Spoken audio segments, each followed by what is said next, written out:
Lunches are packed and clothes are ironed ahead of a big day. Thousands of students and educators in Metro Atlanta are preparing for the first day of school. 5 districts open tomorrow. City schools of Decatur, Douglas, Griffin, Spalding, Henry, and Jackson County schools. Atlanta News First Alani Latang is live tonight in Decatur. And Alani, you spoke with people worried that this was about to be a tough year without billions in federal funding. That's not the case. It's not, and that funding has now been unfrozen from the federal government, but it definitely put a panic with a lot of educators now having to figure out how they can replan for some of those programs like after school programs, teaching support. But parents and grandparents sending their kids back to school are just relieved to see that these funds are back.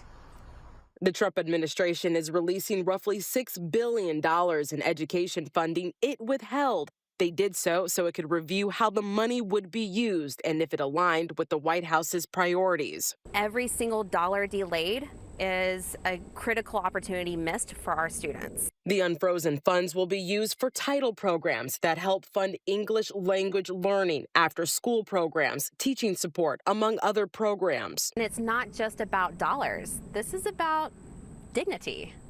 It's about what's right and ethical.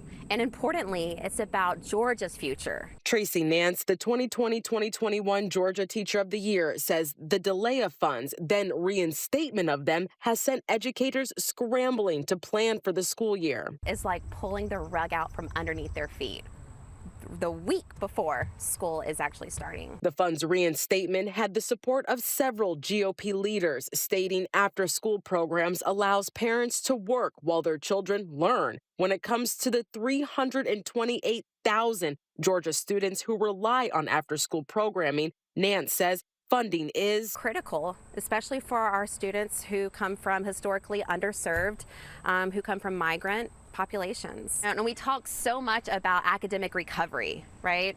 But guess where that happens the most? In those after-school programs where children have mentors and homework help and consistency. Much needed, much needed.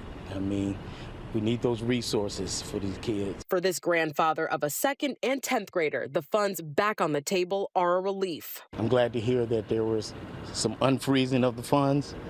Yeah, because I was really getting upset with all the, freezing of, attack on education, Department of Education. So it's good to hear some of that.